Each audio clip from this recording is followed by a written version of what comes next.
Алматылық кәсіпкерлердің бір тобы бүгін кесе тексеруге сау етіп кіріп келген комиссияға да қарсы шықты. Айтуларынша тазалық талаптарын тексеріп жатқан мониторинг топ тырнақ астынан кіріздейді. Ашылғанына әлі аптада болмаған дәмхана мен сұлулық салондарының иелері қажетті бетперделер мен резеңке қолғаптарды, тіпті антисептиктерге дейін алған. Алайда тексерушілер енді сол заттардың сертификатын сұрап әлекке салып жатыр екен. Бетпердесінің құжаты болмай шыққан бірнеше кәсіпкерге бүгін хаттамада толтырылды. Аруна Ортай айыппұл арқалап, жыларман болған кәсіпкерлердің жан айқайын тыңдап қайтты. Бірнеше құзырлы орган қызметкерлерінен құралған тексеруші топ ешкімді аяп жатқан жоқ. Қайда маскаңыз, перчаткаңыз? Мені перчаткам қолымда. Мен тамақ ішіп қазығана келгем. Ал мына дәмхана қызметкерлерінің бәрінің бірдей бетпердесі бар екен. Тіпті артығымен бума-бума болып жатыр. Бірақ сонда да мұндағылар айыппұлдан құтылмас сау етіп кіріп келген тексерушілер енді осы заттардың сертификатын сұрап, дәмхана қожайынын әбден састырды. Әділетсіз. Біз енді ашылдық, антисептик деген бар.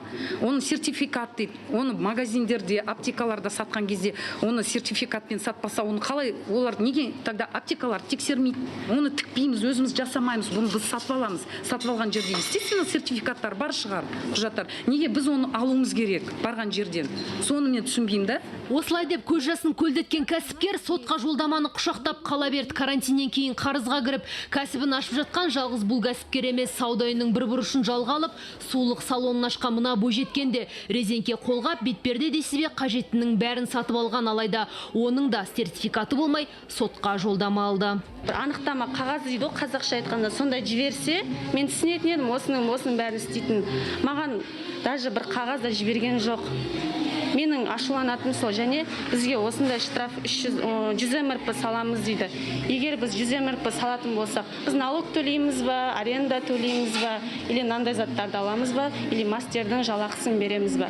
Тексеруші топтың кәсіпкерлердің шағымын тыңдауға уақыты болмай шықты. Десе де араға телеарна араласқан соң істі сотқа жеткізбейтін боп шешті. Енді оның барлығы инфо алматы кезет, оның бәрі СМИ-да жарияланып жатыр. Оның барлығы бүкіл Мынандай бір қағаз бүйтіп жібере алмайсыздар ма? Біз үлкен организациямыз, ол кішкентай ИП емес, тоғымыз біздер үлкен. Ол барлық жерде көрсетілген. Камераның алдында бізге уәде бересіздер ме, что на 300 ме, 100 МРП деді ғой.